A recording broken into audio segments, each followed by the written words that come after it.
পটুয়াখালীর বাউফলে একটি পোল্ট্রি খামারে 4,000 মুরগি বিষ প্রয়োগ করে হত্যা করা হয়েছে বলে অভিযোগ উঠেছে। গতকাল শুক্রবার সকালে উপজেলা বগা ইউনিয়নের চাবুয়া গ্রামের চানমিয়া জিহাদ পোল্ট্রি খামারে এই ঘটনা ঘটে। খবর পেয়ে উপজেলা প্রাণী সম্পদ কর্মকর্তা খামারটি পরিদর্শন করেছেন। খামার মালিক চানমিয়া শুধু কান্নাকাটি করে যাচ্ছেন, কোনো কথাই বলতে পারছেন না। 2007 সালে তিনি এই খামার স্থাপন করে পরবর্তীতে বিভিন্ন বেসরকারি প্রতিষ্ঠান থেকে ঋণ নিয়ে ধীরে ধীরে এই খামারকে বড় করেছেন।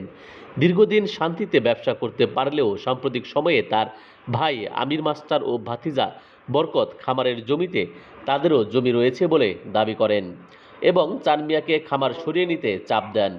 বিভিন্ন সময় তাকে নানা ধরনের হুমকি ধমকিও দেওয়া হচ্ছে। এই সংক্রান্ত বিষয় আগেও তিনি থানায় অভিযোগ করেছিলেন।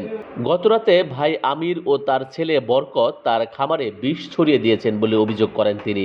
তার দাবি, আমির ছাড়া তার কোনো শত্রু নেই। এ ঘটনায় মামলার প্রস্তুতি নেওয়া হচ্ছে বলেও জানান ওই খামারি। এ বিষয়ে সাংবাদিকদের সাথে কথা বলতে রাজি হয়নি অভিযুক্ত আমির মাস্টার, তবে বিষ প্রয়োগের বিষয় অস্বীকার করেন তিনি।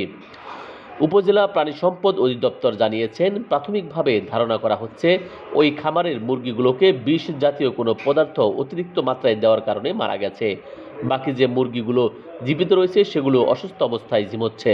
এ বিষয়ে বাউফল থানার অফিসার ইনচার্জ মোহাম্মদ কামাল হোসেন বলেন, এখন পর্যন্ত লিখিত অভিযোগ পাইনি। অভিযোগ পেলে তদন্ত সাপেক্ষে আইনগত ব্যবস্থা গ্রহণ করা হবে।